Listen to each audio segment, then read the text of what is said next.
Bingung dan ribet memilih KPR? Ajukan KPR kamu di kpracademy.com. Halo Sobat KPR, jumpa lagi dengan saya, Oki dari KPR Academy.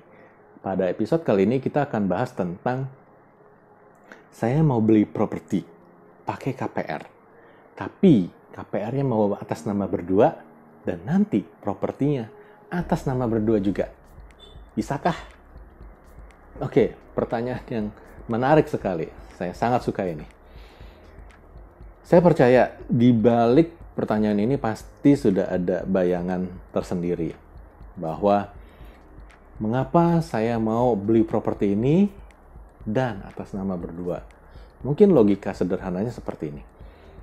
Kalau saya beli satu properti atas nama berdua, ya otomatis nanti KPR-nya juga atas nama berdua. Nah, itu kan logis, sangat logis gitu.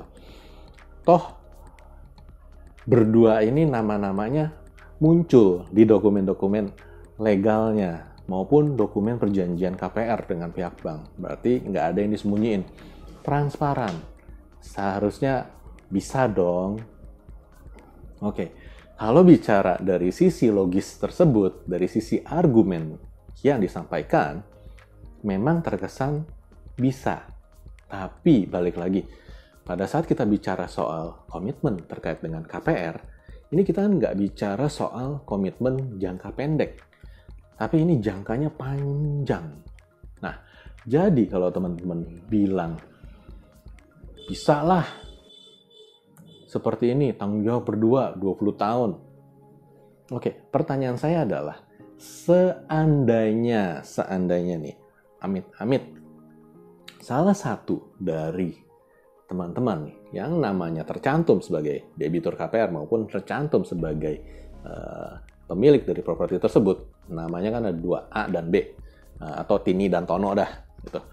Misalnya nih, si Tono, amit-amit, dia terkena pemutusan hubungan kerja dan dia tidak bisa melanjutkan membayar porsi angsuran bagian dia. Pertanyaannya adalah, sampai berapa lama Tini mau menanggung si Tono?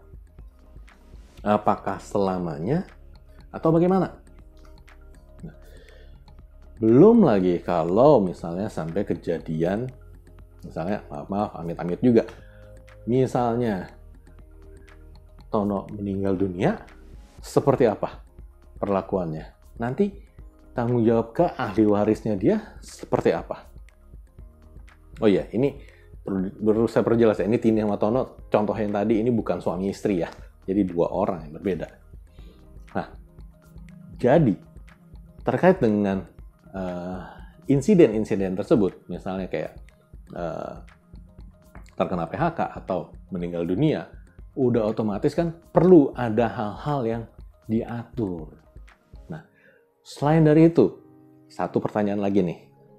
Seandainya, misalnya, kan di sertifikat itu atas nama Tini dan Tono, dua orang yang berbeda, bukan suami istri.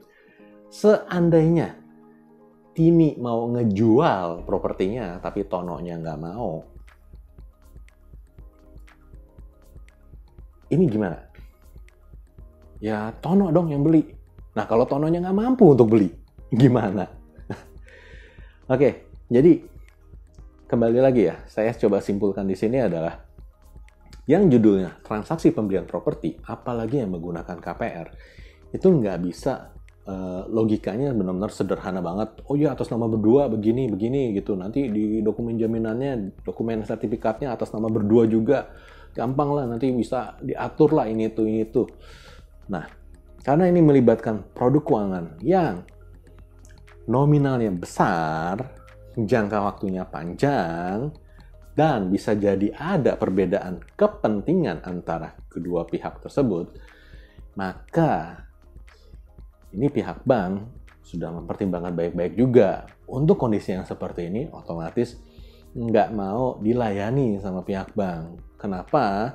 Karena ada resiko-resiko yang tadi saya sebutkan. Itu baru 3 resiko loh. Bisa jadi ada resiko-resiko lainnya. Saya nggak bahas lebih dalam mengenai kondisi resiko-resiko tersebut.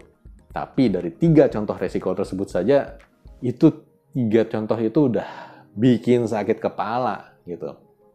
Karena kalau sampai ada perbedaan kepentingan, perbedaan kebutuhan, mengakibatkan keduanya yang tadinya jalannya searah menjadi beda arah, ini jadi PR, jadi kerjaan buat bank.